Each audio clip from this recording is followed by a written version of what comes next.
I feel like this is a movement and I want to be part of it. I know how difficult it can be to change.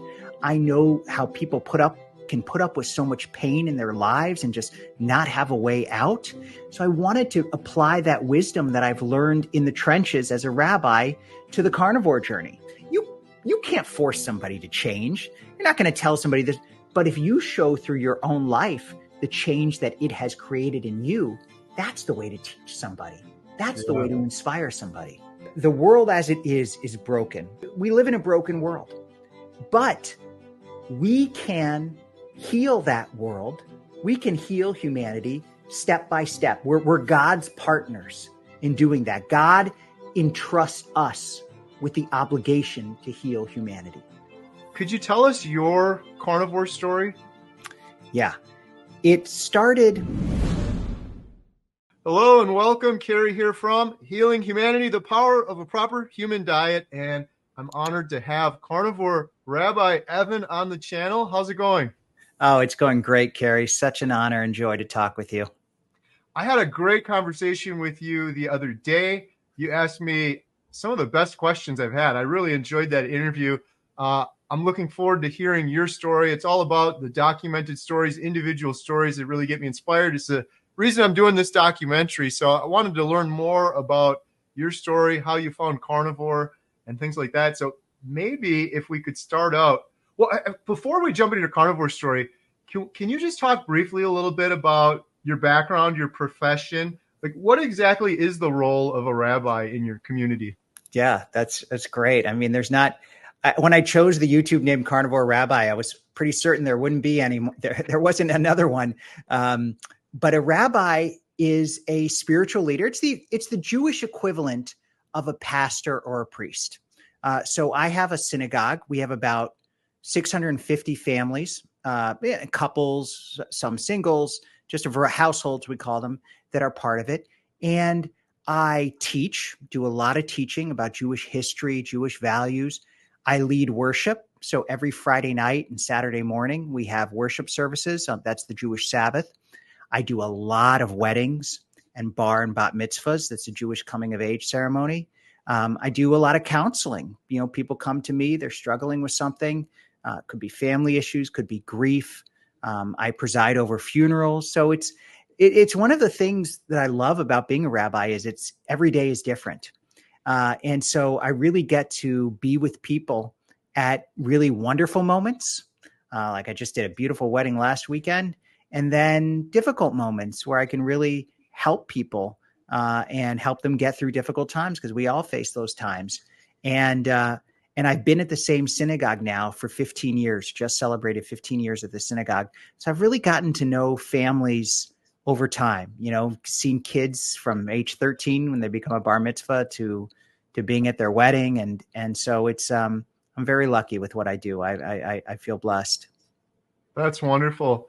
Yeah. You mentioned teaching, and that's kind of what I've learned from watching your channel. I've been watching it more recently since we did the interview together, and I really enjoy your channel. So for anyone watching, shout out Carnivore Rabbi. I'll have a link in the description below, but that's what I felt. You can watch YouTube for many different reasons, for entertainment or finding value in learning something. I feel like I'm learning or taking away wisdom when I'm watching your channel. I remember one video you did in particular where you're talking about people aren't going to change unless they do one of two things. It's either through inspiration or desperation. Yes. I'm like, yes, that just nailed it on the head right there. Yes.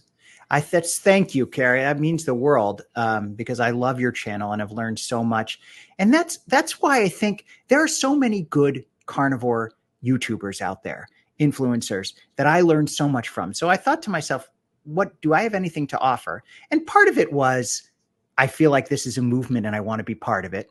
But another part is I've gone through so much with so many people. And just on a psychological level, I know how difficult it can be to change. I know how people can put up with so much pain in their lives and just not have a way out. And I've also been able to practice techniques for helping people get through that.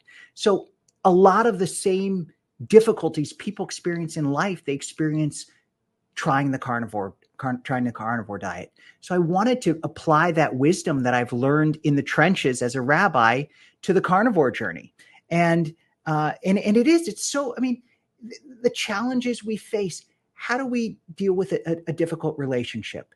You have to have patience. You have to look for what's causing it. You have to look at yourself. What are you doing to contribute to that? And the same things are true in carnivore. How are we getting in our own way? Are we addicted to certain feelings and certain sweets? And is eating processed food a way of just getting relief from the difficulties of life? And so being aware of that, and then how do we use strategies to change, to grow? Because to me, the nutrition part of carnivore is easy. Eat meat, drink water. I mean, it's not complicated. It's the psychological part. It's changing our mindset. It's dealing with social pressure. It's dealing with cravings. Those don't go away.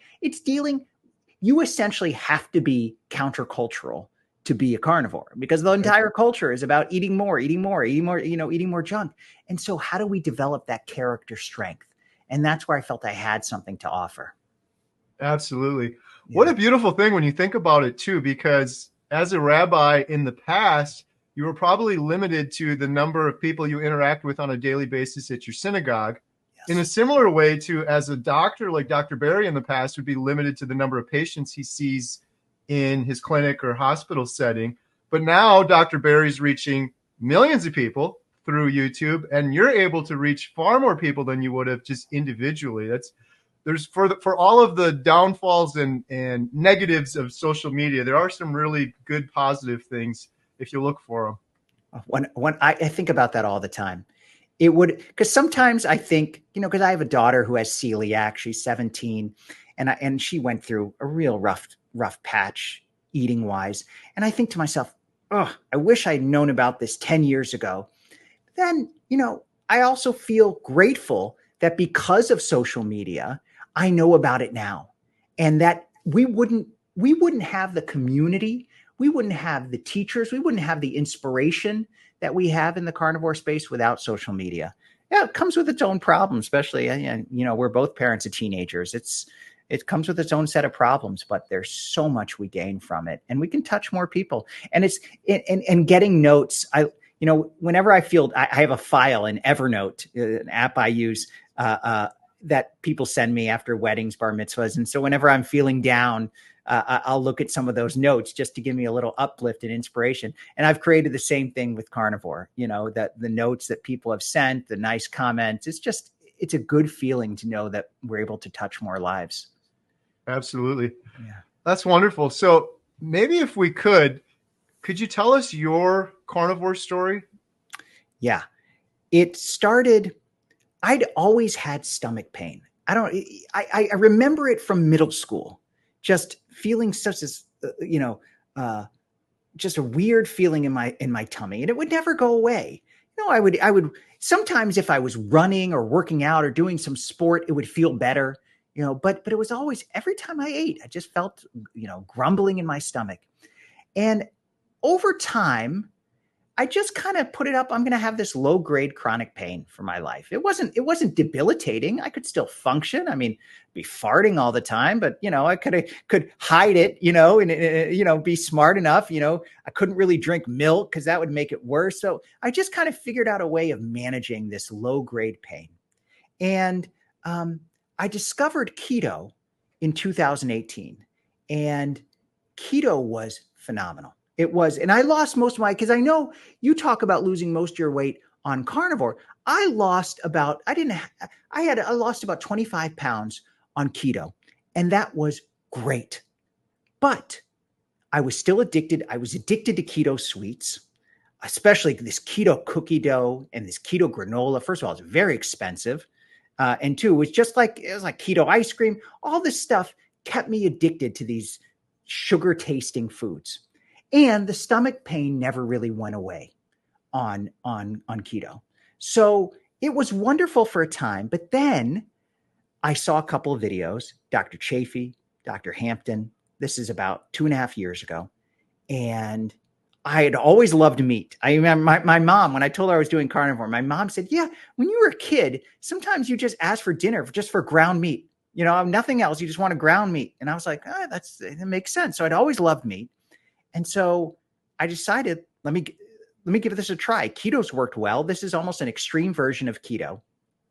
And so this is 2.5 years ago. From the beginning, it was just instant wonder. And it wasn't losing weight, because that I'd already done. It was the mental clarity. It was the shift in mindset.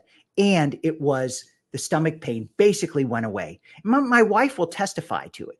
Like, I would always complain about my stomach. I would have bad gas, and those disappeared with carnivore.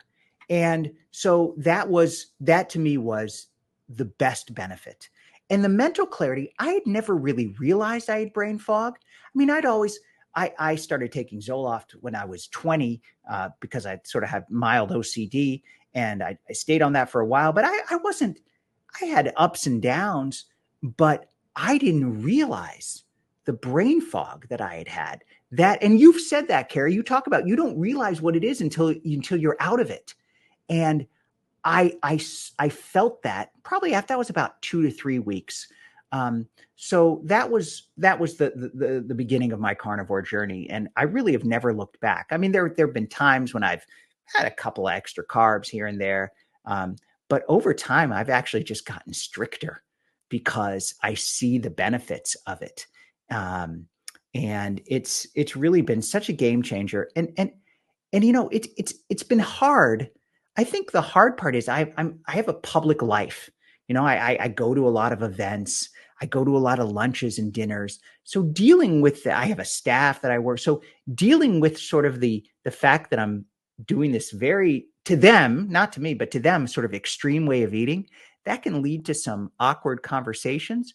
But I have found that most people don't really care what you eat. Over time, it may be awkward for a second. They may be like, "Oh, okay, that's a little strange." But then, okay, sure, you just eat meat. That's fine. You have a conversation. And so I've kind of become more comfortable being uncomfortable for a minute and then going on with life as normal. And that's almost strengthened my own sense of conviction, because I'm a people pleaser. I think when you're a rabbi, you're always trying to, you don't like confrontation. You don't like uncomfortable moments. And so sometimes you're willing to sort of set aside your own convictions to just connect with others. And I've kind of become more comfortable saying, you know what? I just eat meat. Serve whatever you want, but this is what I'm going to eat. And that's me. And that's been a nice feeling. That's been a nice change in my own sort of sense of self. Great. And so the question people always ask then is, could you kind of describe, what do you eat on a regular basis? Like what's a regular day of eating for you? Right now, it's basically one meal a day, and a big meal, usually around 2 or 3. And I probably eat about 2 to 2.5 pounds of beef, maybe sometimes even more. Depends. I'm a high energy guy, so I work out almost every day. So if I've had a pretty intense workout, sometimes go up to 3 pounds. And I didn't always eat this way. It really started in January. I decided to do Lion for sort of World Carnivore Month, and Lion was so great, like just the mental clarity, that I decided, it sort of naturally evolved into one meal a day. And Dr. Kiltz was also we both love Dr. Kiltz. He has some great videos on one meal a day. And I was persuaded by it. I felt it's good to give my body time to rest. And I think initially, I was never somebody who was comfortable fasting. In Judaism, we fast. There's several fast holidays, and I hated them. Hated those. I mean, I liked the holiday, but I didn't like the fasting, and it was hard for me. And so when I started doing one meal a day, I'm like, I'm going to challenge myself. But when you're a carnivore, it's pretty easy. It's not. I mean, there are some challenges here and there. So right now, it's 2 to 2.5 pounds of beef once a day. Sometimes I'll have a carnivore bar for dessert. Sometimes I'll have some bone broth, but that's pretty much it. Simple, simple, simple. Do you feel like carnivore diet is the diet all humans should be on? Or is it just that you and I are sort of unique? We both had similar issues with the brain fog and the stomach issues. This is such an interesting question. I do. I really do think we are. I'm persuaded by, I don't know if it was Bart Kay or one of those guys who said, maybe it was Dr. Barry, that every species knows what it's supposed to eat. And we are a species. We are mammals.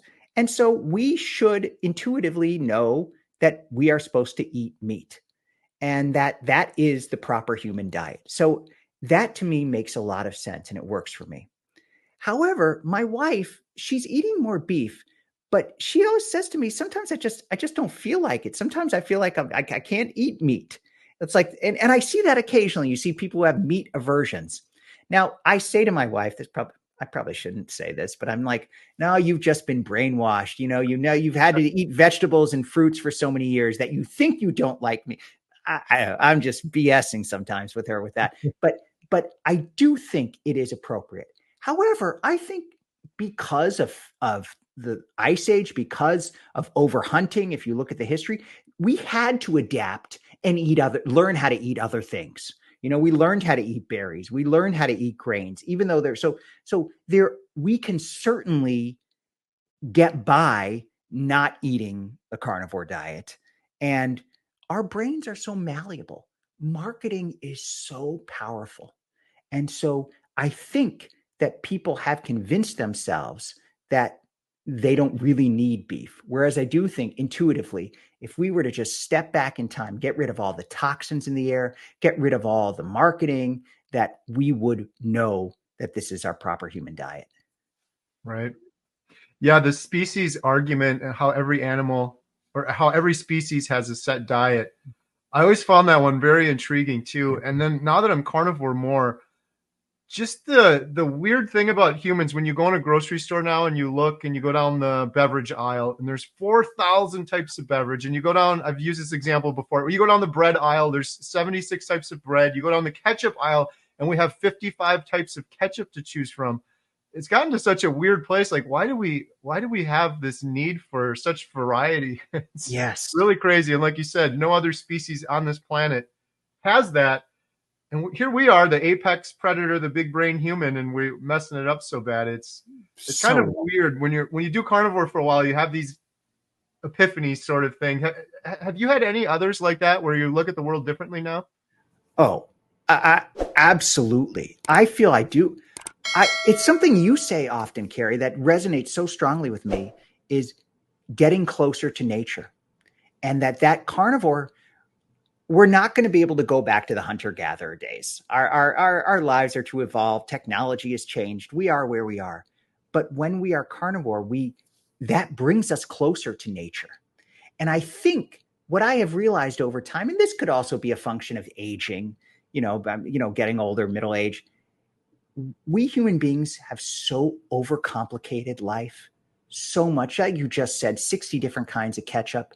And the simplicity of carnivore, I try to bring that simplicity into other parts of life as much as I can. Just in my own home, almost becoming. Quick interruption. Thank you so much for watching. If you're interested in learning more about our documentary, Healing Humanity, The Power of a Proper Human Diet, or supporting it, please visit donate.healinghumanity.movie. Our goal is to reach millions of people that are hopeless right now, and sharing the examples of real people over the course of 1 year that are undertaking a proper human diet to overcome obesity, type 2 diabetes, depression, anxiety, fertility issues. We couldn't do it without you. We thank you so much. We are also selling these shirts, Healing Humanity, The Power of a Proper Human Diet. Every penny we get from those goes towards the documentary. And last, we have memberships. If you click the little join button, it's best to do it on desktop.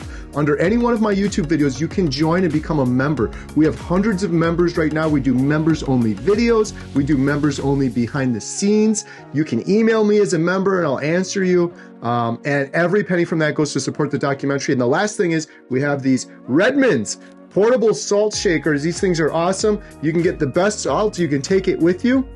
We sell these on the website along with our water bottles and cutting boards, and every penny from all of those goes 100% towards supporting the documentary. You can also sign up for our newsletter, which is completely free. All of these links are in the description below. Thank you so much for your support. Now back to today's video. Definitely become more minimalist. You know, my wife and I were traveling. She's a rabbi also. So she was asked to do a bat mitzvah in Costa Rica, and that was awesome. And we had a wonderful time there. But you know, they put us up at this really beautiful, fancy hotel. It was out of this world, beautiful, and neither of us really liked it at all. We're like, this is just too much. This is not how we want to live our lives. This is not our values anymore. And so I think that carnivore has really brought me maybe more grounded as a human being, and to know what's really important in life, the relationships. You know, we're both inspired by Dante Ferrigno. And one of the things I love about when Dante was doing sprints with his son, you know, and just seeing that kind of carnivore creating these wonderful moments in life with the people we love. And that to me has been such a great benefit. So it has really changed my philosophy. It's made me just crave more simple things and find greater pleasure in simple activities. And that a lot of the things that we do in life are often distractions from what really matters. And really focusing on what matters. One thing that I've been playing around with lately is, you know, the clarity we feel as carnivores when we go into a grocery store. We know exactly where we're going, the meat aisle and maybe the dairy aisle if we eat eggs and cream and stuff like that. So we know exactly where we're going. I want that same kind of clarity in life, you know, that we know exactly what we're looking for and how to get it. And I think I've gotten closer to that. Of course, you know, I don't know if anyone ever gets all the way there in life. I mean, life always throws us curveballs, but I definitely feel that a greater sense of clarity in what matters. One common theme I've found interviewing carnivores is this newfound sense of gratitude they didn't have before. Everyone I've been interviewing, it's been really interesting. I interviewed a woman, Mimi.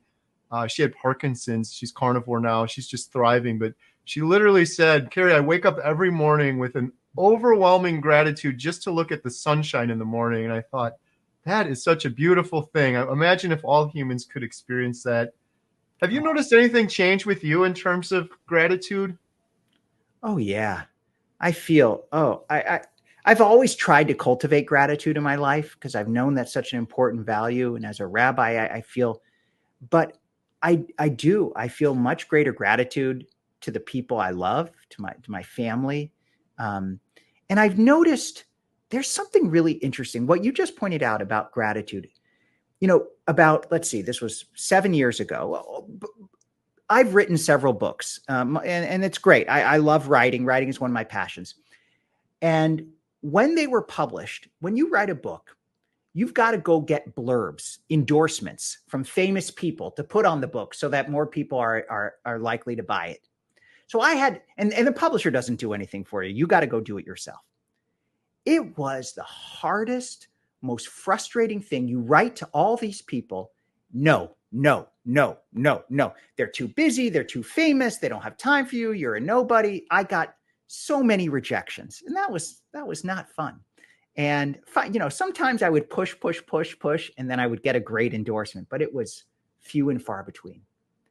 What I have found since I started a YouTube channel, started talking with different carnivores, everybody says yes.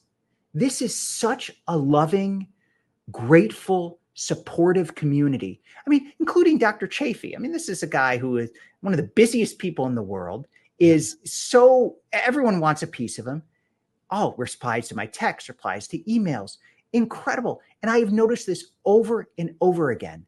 And so I'm grateful for that. But I also think that that's something carnivore does. You just become more open and loving and supportive. It's not about status.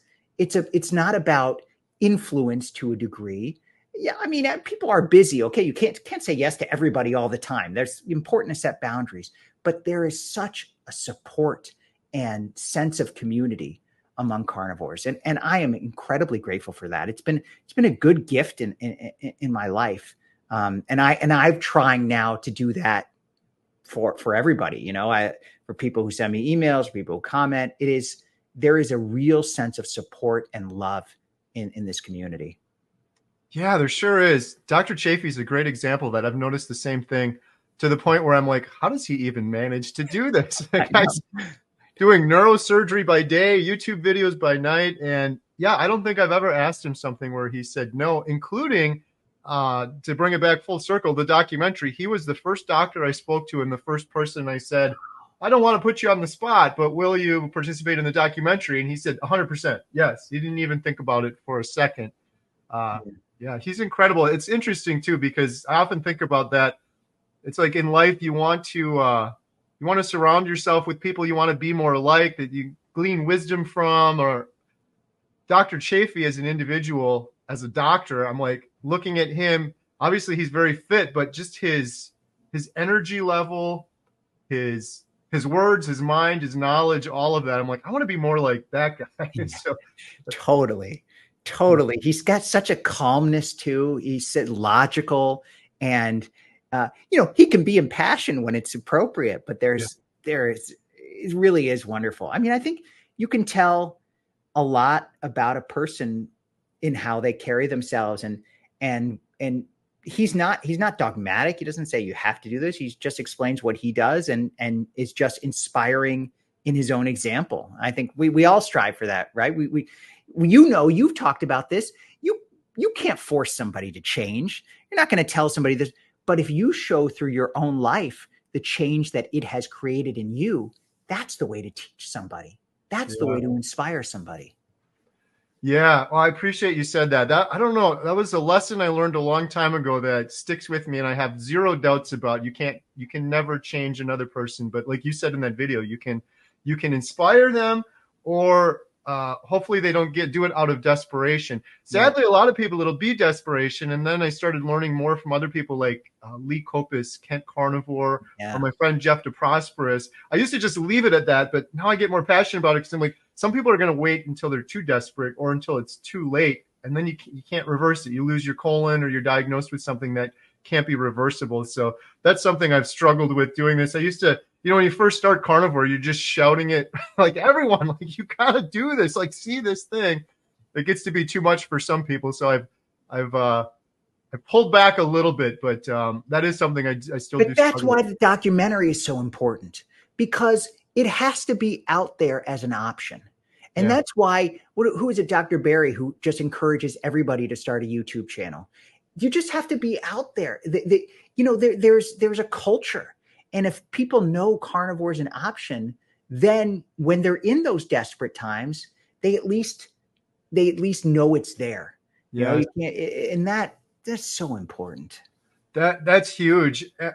For all of the various health reasons, I think it's important to have it as an option. I would have given anything to know about this when I had just horrible depression for so many years, just as a tool, because I was tinkering with keto at that point.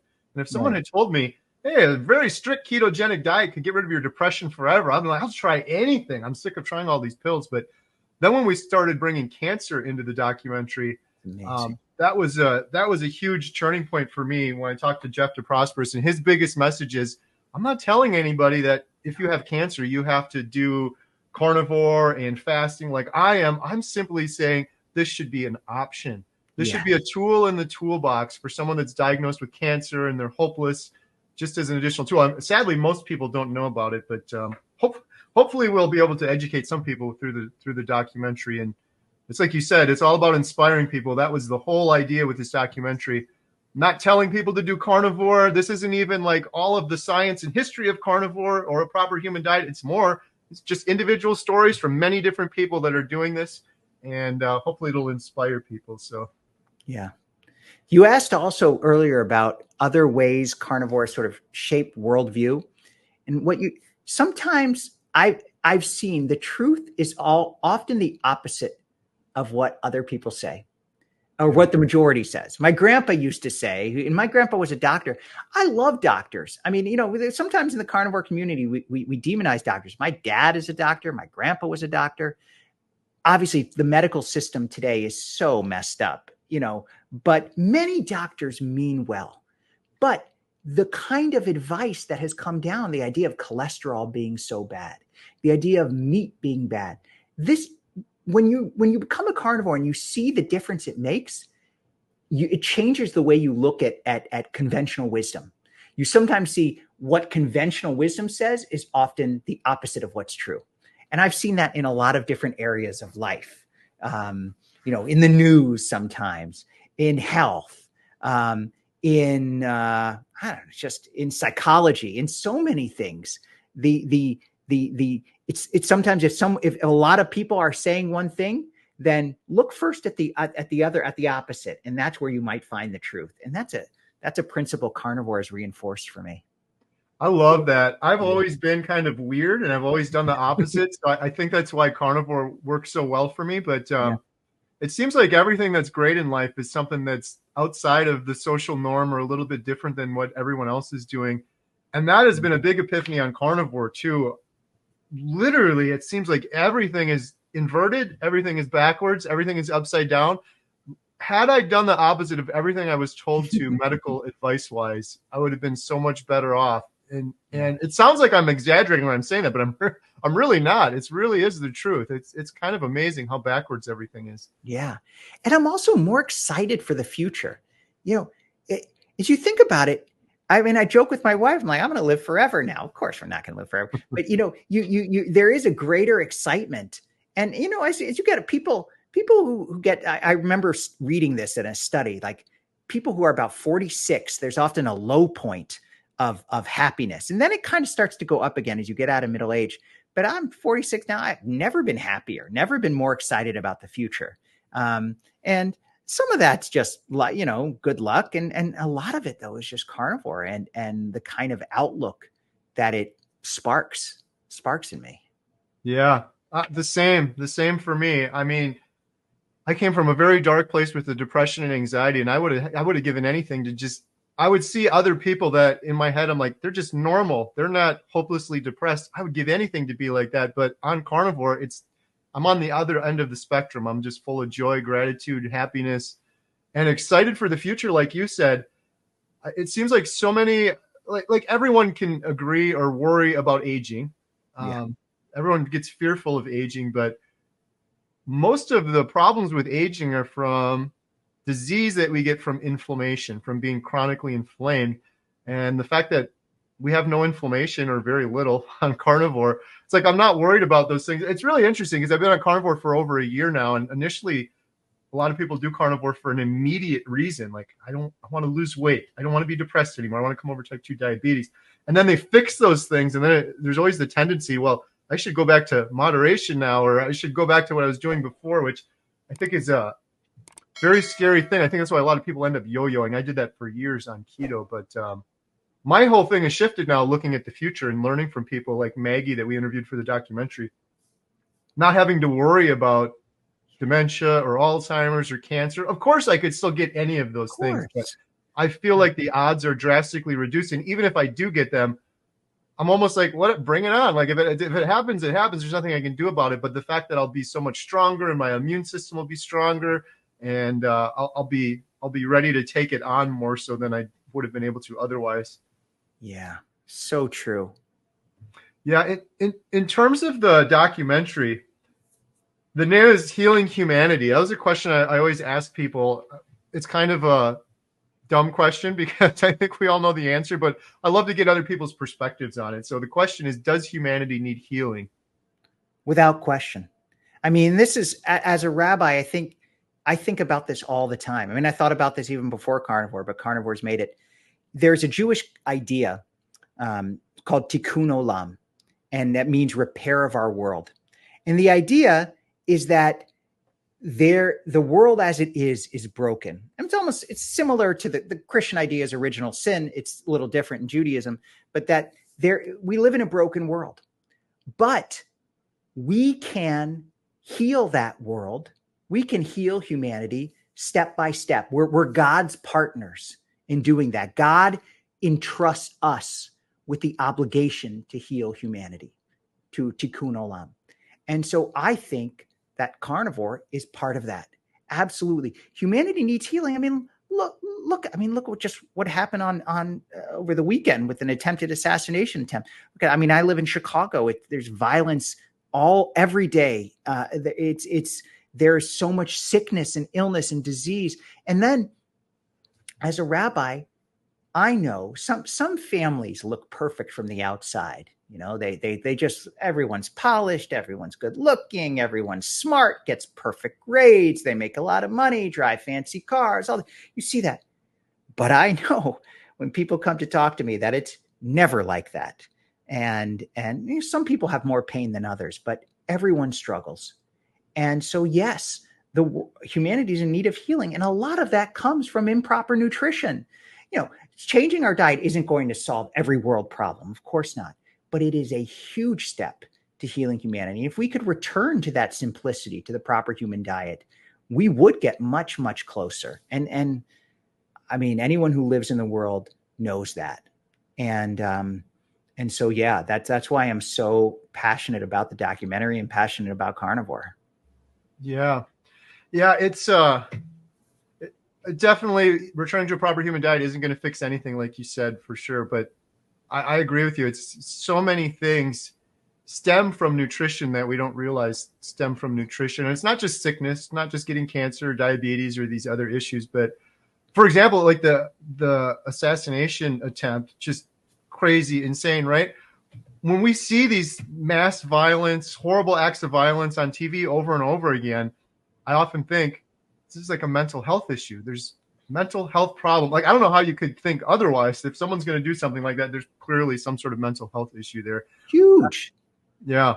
I feel like a lot of those mental health issues are rooted in nutrition. That's what I've been learning the more I've been doing this documentary and talking to Dr. Georgia Eid. Chris Palmer wrote the book on brain energy, and people with mental health issues, oftentimes it stems from nutrition and it's never diagnosed. And then they're put on medications, and sadly, sometimes they don't take the medications properly and end up with situations like school shootings or these other horrible acts of violence. I think school lunches and school breakfasts are responsible for a huge amount of the problems we face in schools. I mean, I just heard this recently. There is no limit on how much sugar can be in public school lunches. There are limits on certain things. There's limits on fat. There's limits. There's no limit on sugar. And I mean, you know, all the soda machines. I mean, I went to high school. We had a big soda machine. There was always lines.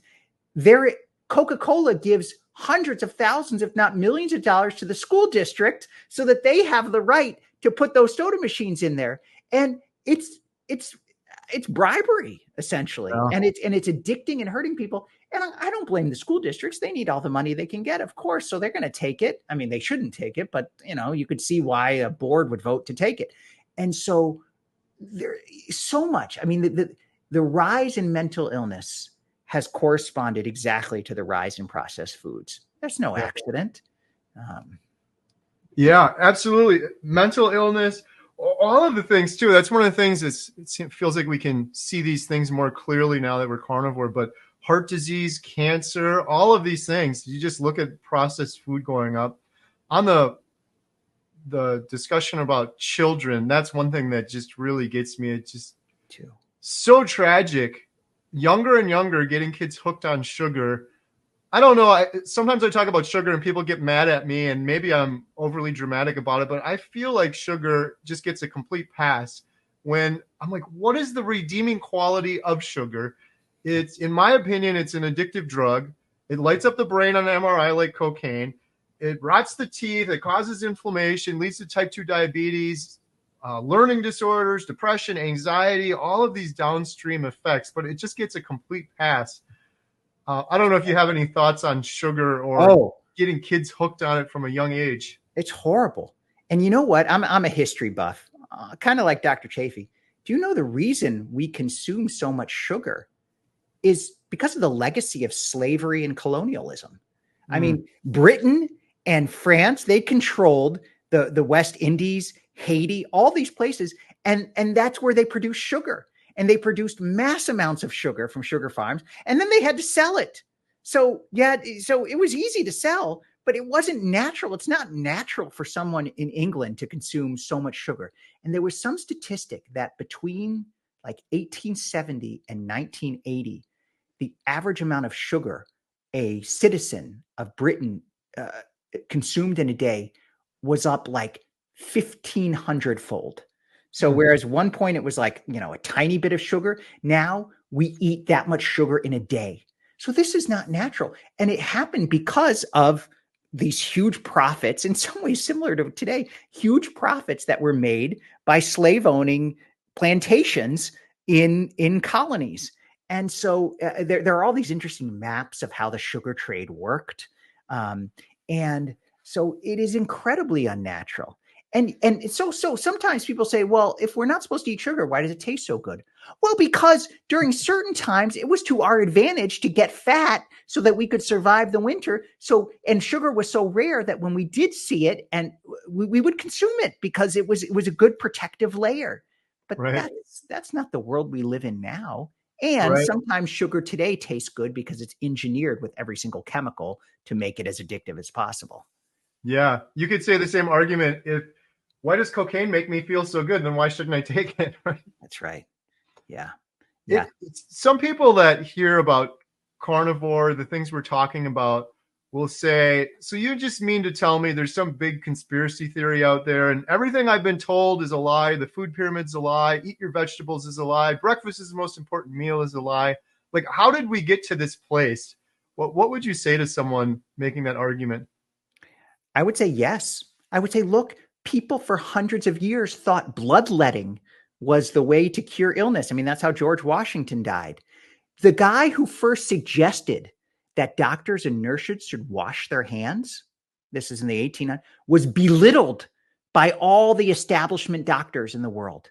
In the 60s and 70s, it was the FDA or whatever said smoking is good for you. I mean, yes, there is. I don't think it's a conspiracy. I don't think, I think there's some people who know that it's really unhealthy, but they're making so much money from sugar products. And I think people at Coca-Cola know that this is not good, but it's so profitable. So I don't think it's a big conspiracy, but I think it is something that people just haven't realized. And the truth is, some people can be perfectly fine and healthy eating the standard American diet. I mean, we all know people who just never gain weight, who, feel good, look good, high energy, but that's privileged genetics. That's just people who have certain kind of genetics that are fit, that aren't harmed as much by sugar. But it is, for the larger population and for most people, it is extremely unhealthy. So I don't think it's a conspiracy. I just think it's a lack of knowledge, and God willing, we move out of this paradigm. We move out of this way. I mean, I hope it happens quickly, but I'm afraid it's going to happen slowly because, think about this. I don't know who said this on a podcast, but imagine if everyone was carnivore. 85% of the healthcare system, which is all focused on chronic disease, would not be necessary. And so, but the healthcare is 1/6 of our economy. So millions of people would be out of work. Nobody wants that. Government doesn't want that. Well, I want people to have jobs. So the incentives are so strong to preserve the current system that makes change really, really hard. Right. Yeah, I get that comment all the time on my channel. What if everyone was carnivore right now? We wouldn't be able to sustain it. And on one hand, I'm like, it'd be an amazing world for those individuals, but it's never going to happen overnight. So I think it's going to be a slow sort of progress changeover, hopefully. But it's just like when every financial incentive is pointing to people eating more sugar and making bad decisions, this is kind of where we end up with. I don't think it's a big conspiracy either. It's just a whole bunch of a whole bunch of incentives pushing people in this direction. Like you look at every study, don't eat meat. Oh, okay. What am I going to eat then? You end up eating plant-based, end up eating sugar. And then you find out it's sponsored by Kellogg's on the study. And it's just like every incentive pushes people that way. It's kind of a tough thing for me because my wife and I, we have our small town movie theater. We have a little dog kennel. So I'm totally all for like businesses and making money and that sort of thing. But it's that's why I think the way this is going to change is not by blaming the grocery stores for selling cereal with cartoon characters on the boxes, because it's never going to change. I could do that the rest of my life, and they're never going to just say, okay, we're going to take these off the shelf. It really has to be the individual making the decision. Grassroots. I mean, that's one of the things. You're in a small town, you're a small business owner, you changing in the ground up, and you're influencing people in your city. I know that. I remember I watched the video when you had the gathering at the Montello Theater. I wanted to go, but I had a bar mitzvah that way. But you're influencing people in that town. And that's where it all starts. In some ways, I've always lived in big cities. It's just how my life has evolved. But I think that true change and bigness is a problem. The bigger we have, the bigger mega corporations who are all treat people as numbers and just focus on the bottom line, that is partially responsible for the problems we have. Big business, big government. It's smaller communities where people know each other and they care about each other and can influence others with small change. That's where it starts. I mean, that's truly where we'll influence other people to embrace this way of eating. Yeah. And it seems like because carnivore works so well, someone will do it. Like my mom's carnivore for a year now, which is awesome. Yeah, it's just amazing. But she's inspiring her peers and people that are seeing her like, wait a minute, what are you doing? And so I feel like it's spreading sort of grassroots that way as well, individual to individual, that sort of ripple effect, because it's just profound. Some of the changes that people are having, like some of the things I've seen doing this documentary are literally unbelievable had I not looked at these people's medical records, Parkinson's disease, and some of the things these people are overcoming. It's just incredible. So true. And the thing that gets in the way, I think of a lot of people I think more people would do this, but the beginning part can be hard and people get fearful. People get fearful. Like my dad did, my dad's in decent shape. And so he eats a lot of meat, but he did carnivore for a while because I influenced him, and his blood pressure went up initially, and his doctor got scared. And so he's sort of backed off. Now he does kind of keto-ish, which is fine. But people get scared. They get scared of the cholesterol. They get scared when their medical statistics don't fit what the conventional norm is. And it's getting people past that initial fear. That's really the hardest part, I think. And then resisting social pressure. I mean, I think you said it in a video once that sort of 16 weeks or 90 days, 60 days. I mean, you got to get past the first hard part. And once you get there, you start to see that it's not as challenging. It's not as hard. You get over that fear. That fear is the big blocker. But once you get on the other side of that fear, it's much easier. Yeah, so true. Yeah. And it's so easy that it becomes frustrating, right? Because I always have people like, I could never do what you're doing. I'm like, I'm not playing this up or exaggerating. What I am doing is literally the easiest thing ever. I get it. Like starting is hard, but once you're in it, it's so easy. I don't think about what I'm eating. Lots of freedom for something that sounds so restrictive. It's amazing how liberating and how much freedom it seems to have when I'm not constantly thinking about food all the time or what I'm going to eat next, sort of thing. That's right. Yeah. So what sort of things have you learned as part of doing your YouTube channel and talking to lots of different individuals and just going on there and putting lessons on from yourself? What sort of things have you learned going through that process? I learned really that the psychological part is the hardest part, that people do struggle a lot. Like I asked some of my viewers once, I think it was a community poll. And I said, what's the biggest struggle? What's the hardest part of trying carnivore? And I was really focusing on newer carnivores. And I got two answers overwhelmingly: social pressure and cravings. And so kind of pinpointing those problems, that's been really eye-opening for me. So then I tried to make my videos to address those issues, how dealing with social pressure is. I mean, some of us, you kind of said, yeah, I've always been a little weird. I've always tried to do differently. And I'm kind of the same way. I've always been more of a nonconformist and try to do things, but not everyone's like that. So kind of trying to put myself in another person's shoes and empathize with that, and then offer some techniques and ideas. That's been one thing. A little bit of spirituality. I mean, I think initially, there've been times in having my channel that I thought, oh, maybe I should change it. People see Carnivore Rabbi, maybe they think this is a religious channel, or maybe they think it's only for Jewish people. Maybe I should change the name. And then when I brought that up, I did some polls on that. Everyone said, please, no, don't do it. So there is something about spirituality. And when I tell different Bible stories or share something from Jewish tradition, Jewish wisdom, that really resonates with people. So I think that it has made me kind of appreciate some of my own tradition and some of those teaching and these stories. These stories are universal, and they've been around for hundreds and thousands of years because they speak to basic human problems. And the same issues people have embracing change in one area of life, they have in embracing carnivore. So I think part of my own learning is seeing how useful certain stories and ideas can be for new carnivores. And I've tried to share that. I've really tried to bring that wisdom to bear. And you did a video once. Is carnivore a cult? And that was fun. And I remember the thumbnail for that video. It was great. And I mean, no, of course it's not a cult, but because it does so much good for us, sometimes we sort of latch onto it as an identity. And you know what? I don't think that's all bad. I think that's good. I think because what it allows us is it allows us to experience all of life more fully.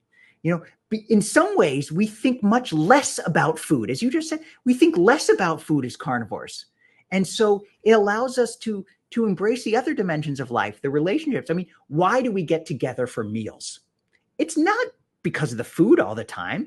It's because of the conversation and the connection. So when you're not thinking about food, you can focus on what's really important. And I think conveying that lesson, getting people to think less about food, that's been something else I've tried to aim for. On your YouTube channel, my YouTube channel has been overwhelmingly positive, but you will get negative comments from time to time. It's to be expected. Have you had any of that? And do you have any, response to the concerns around eating meat for ethical reasons or environmental reasons? Yeah, that was a big thought I had initially, because I do care about the environment. I do care about animals. And, as a rabbi, morality is sort of, part of my identity. And I have had people, but I was very influenced by an author named Lear Keith. And I read her book, The Vegetarian Myth.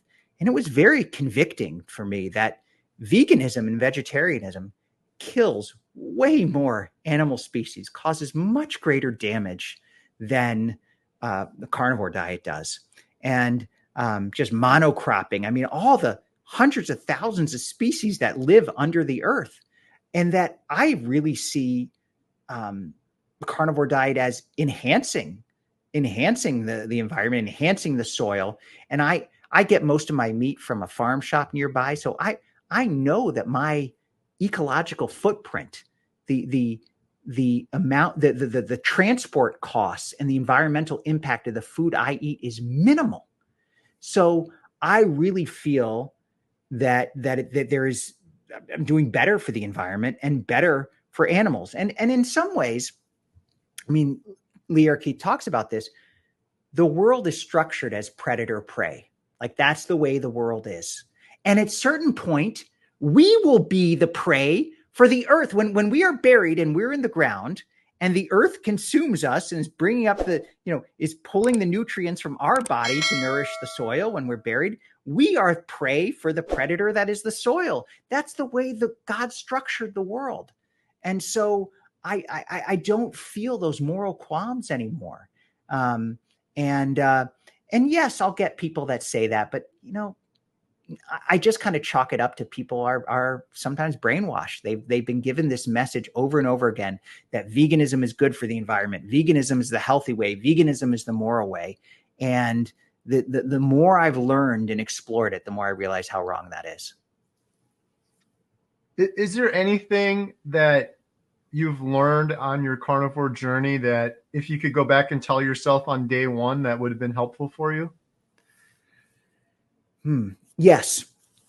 The idea of just being, I would have told myself to be more open and comfortable with who I am. When I first, because of my job as a rabbi, I was sort of hesitant to really, if I would get invited to a lunch, I would sort of say yes, and then I would not eat very much and order something I didn't really want, and then maybe eat something that I didn't really want to eat just to be polite. That was how I acted initially. And then maybe 6 months to a year into it, I just became more open. It was doing so much good for me that I said, I don't want to be embarrassed by this way of eating. I want to be totally honest. So sometimes if people want to go to a place for lunch, I say, no, let's not go there. If you really want to have lunch, this is where we should have it. Or we can get together for coffee. That's totally fine. So I would have told myself that no one really cares all that much about what you eat, in social settings. You can be the weird one, but you're only weird for about a minute and then everyone's fine. And now people in my synagogue, they joke around about it with me. We had this celebration for my 15th anniversary, and the guy gave me a really nice gift, and he was making an announcement. He said, so I wanted to figure out something. He's saying this to the whole congregation. There's about 500 people there. He said, I wanted to figure out something that Rabbi Moffick would really want. And we know he would like a big fat steak right now, of course, but we wanted to get him a Jewish item. And so being open with who I am and just being comfortable with that. I wish I would have known that earlier, but I'm glad I've learned that now. Yeah, that's great advice. Yeah. I think we often worry so much about what other people think, and in reality, they're kind of thinking about themselves and they really don't care 100%. About us too much. 100%. So, wow, it's almost been an hour already. I've got one more question, if you don't mind. Just this is more of just a personal question, if I can, asking for some wisdom and advice from you. One of my big struggles I've been having lately is finding good balance. I'm working on this Healing Humanity documentary. It's important to me. Of course, my girls, we were talking earlier, I have triplets plus one. The girls just turned 17. I can't believe how old they are already. It's like life goes by so quickly. I'm honestly, I have trouble balancing all of these things. The documentary is taking a big toll. It requires a lot of time. I get comments from my wife a lot. You're on your phone again. But then I look on my phone and it's someone with stage 4 cancer, and they're asking how to get more information from Professor Seafried or these other things that are really important. So I don't know if you have any advice or wisdom in terms of balancing these things out, because it's become a big struggle for me. Oh, I hear you. Yeah. And well, Carrie, you are such an effective champion of carnivore. So I think everyone kind of wants a piece of you to a degree, and you're passionate and you care about it so much. And so you're willing to give it. And that's hard, because obviously you want to give the most and the best to your family. So I think a couple things. One thing I've noticed watching your videos, when you're at the movie theater, you've got Jen and you've got the girls there with you helping. So with doing as much as you can with them, and you're going to Alaska with one of your daughters, right? Right. I mean, do as much of that as possible. Combine the passionate work with family. That's one thing. And you're already doing that, but just keep doing that. And you do some great videos with Jen. And then I think also, I know, and you know, that the documentary is going to be made. You are so committed to this. So it doesn't have to get done immediately all the time. You can take a break from it. You can step back and say, you know what, I'm going to spend this week. I mean, you talked about going on a cruise, right? I mean, those are some great videos. So take those breaks because the documentary is going to be there. You're going to get it done. We all know that.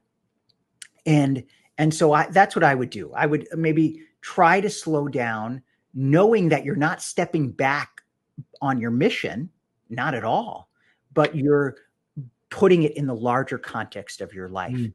And you know what? The truth is, we can always do more work. We can always make more money. Not that this is about money, but I say this sometimes to people, those are unlimited resources. You can always do more work. You can always make more money. You can't create more time. Mm. You can't. It's not possible. So savor that time, make it the most meaningful it can be. And that's with your loved ones. That's awesome. I really appreciate that. Yeah. It's definitely something I'm going to try to do more of. In fact, you hit the nail on the head because I was talking to Jen about that before. I'm like, you should come with when we film this next thing, trying to figure out how to do all of that. So I really appreciate the wisdom and the advice. And I can't believe we've been talking for an hour already. This has been wonderful. I've really been enjoying your YouTube channel. I'm going to watch it more. I have a link in the description below. But do you want to shout out or mention anything else before we wrap up? Oh yeah, I just want to thank you. You've been an inspiration from I remember watching the first video that I saw that you did, the 5 stages of carnivore, and I was thinking, God, this is right on. I want to learn more from this guy. And so to have this conversation with you, it's just been a complete joy and pleasure. Oh, awesome. Well, I really appreciate it. I really enjoyed you having me on your channel the other day. You had some wonderful questions. I love what you're doing. Thank you. Growing our wisdom, it's like one of the most important things in the world. And I feel like I'm getting more wisdom when I'm watching your channel and your videos. So I really appreciate what you're doing over there. So thank you so much for your time. I really appreciate it. Thank you.